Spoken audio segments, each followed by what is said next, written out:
Ukisikia DJ anashika mashini kidogo, watu wa Nairobi wanachangamka kwa sababu watu wa Nairobi wanapenda sherehe.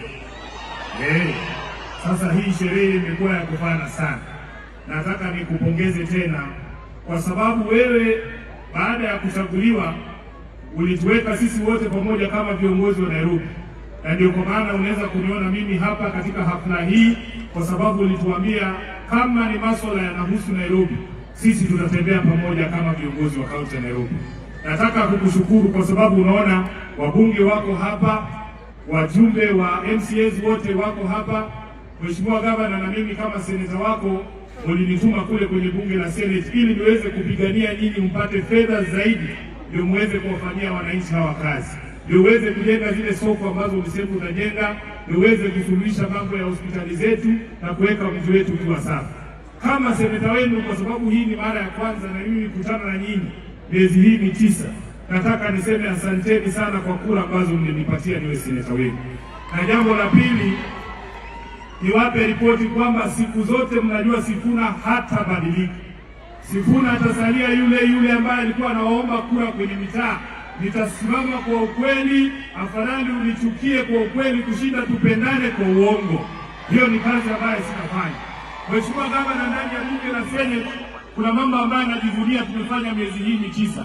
Wewe unajua kwamba shirika la KRA imekuwa ikiwawekea nyinyi interest na penalty wakati ambapo mnachelewa kuleta pay, kwa sababu treasury haitoi pesa za county kwa wakati ambao unafaa. Nafurahia kwamba kwa juhudi zetu, haswa wale ambao tuko katika ile kamati ya uhasibu ama PSC, sasa treasury imesema haitakuwa inaweka hiyo penalty kwa pesa za pay ambazo zinachelewa.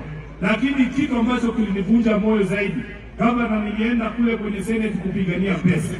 Wakati ambapo mswada wa pesa umeletwa mbele ya Senate, mimi pamoja na wajumbe wengine maseneta wa Azimio tulipiga kura ili kaunti ziwapate 407 bilioni, lakini rafiki zenu wa UDA wale mnajiita serikali hapa walikataa pesa zikuje kwa kaunti.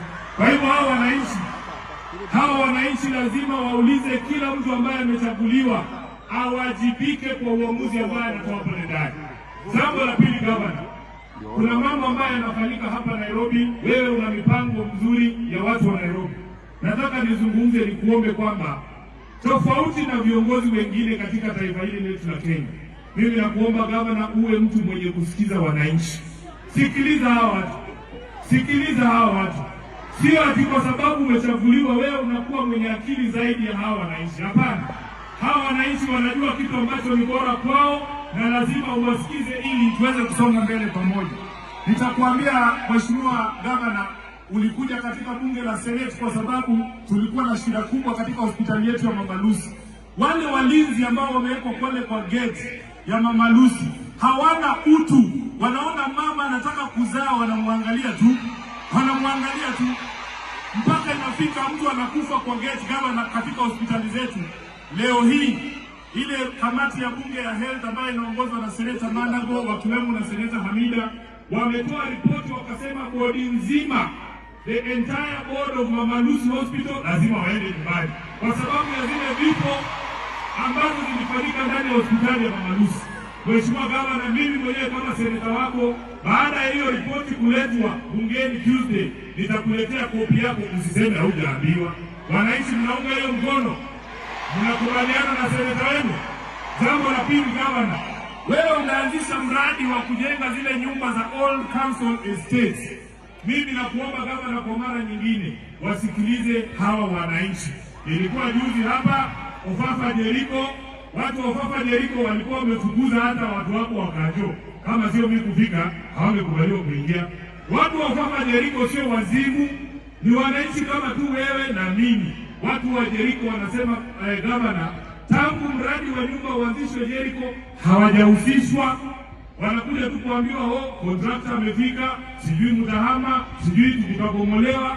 Hiyo vitu Gavana tulisema tunataka kuacha nyuma na kuomba kwa heshima, anzisha tena mazungumzo na wakazi wa Jeriko tafadhali, ili mkifanya huo ujenzi wasonge pamoja. Watu wa Kariobangi South wamesema the same thing, kule Woodley wanasema the same thing, hapa Baha wako wanataka tu kusikizwa. Gavana, hawana ubaya Mkono ubaya kweli? Mnataka tu kusikizwa, si ndio? Jambo lingine gavana, kuna hawa ndugu zetu ambao walikuwa wanafanya kazi NMS, vijana 700 wa enforcement. Wamenisumbua simu kila usiku gavana, najua hata wewe unapigiwa. Hawa jamaa walifutwa kazi, wana kilio. Wewe unaona vile uchumi umekaa, umetangaza utahaya enforcement officers wengine 1000 kwa heshima kubwa. Gavana, anza na hawa 700 walikuwa kwa NMS, warudi kazi, waendelee. Mnakubaliana na hiyo? Mnakubaliana na hiyo? Na kwa hii project yako ya housing, kila estate ambayo iko affected, chukua mtu mmoja kwa representative wa hiyo estate kwa kamati yako ya ujenzi, ndio hawa maoni yao iweze kusikilizwa. Mheshimiwa Gavana, nataka nimalize kwa kuzungumzia mambo ya kitaifa. Mnajua mimi ni kiongozi wa kitaifa, si ndio? Mnajua hamjui?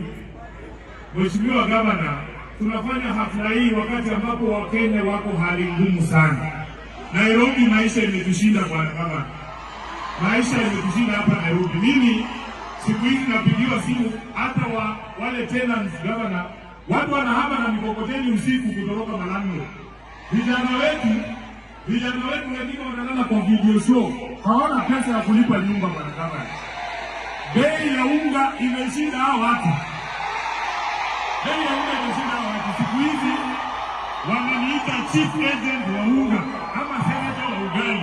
Mimi nimesema hata kama mnataka tufanye mazungumzo vile Tabitha amesema tufanye mazungumzo, hatuwezi kuzungumza watu wetu wakiwa na njaa. Tafadhali, ni nini inakuwa ngumu hapa? Ni nini haieleweki hapa? Hapa tunaongea wazimu kwa. Ni nini haieleweki hapa?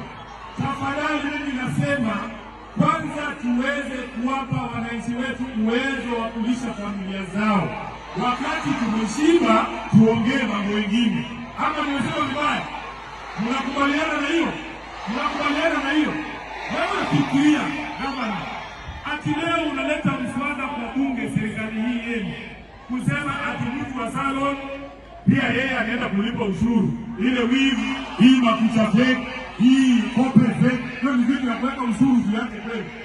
Ati leo nikipata ajali, alafu insurance inilipe compensation ya ile maumivu nimepata, ati unataka 16%. Inawezekana kweli? Nyinyi mlisema mnatetea watu wa chini. Leo hii ati kama uko na kioski ukiuza unga pakiti 5 peke yake 1300, Mheshimiwa Gavana, wanakupiga withholding tax 15%. Yaani mama auze samaki 5 hapa kwa soko, mnataka ushuru. Akiweka nywele, mnataka ushuru. Akigonga na boda, mnachukua ushuru. Jameni. Niseme nisiseme.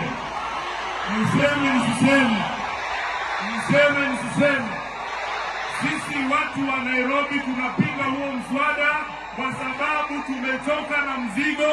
Punde imechoka, msikuongezee mzigo zaidi. Asante sana, Mungu awabariki watu wa Nairobi. Haya, asante sana seneta. Naomba bendi yetu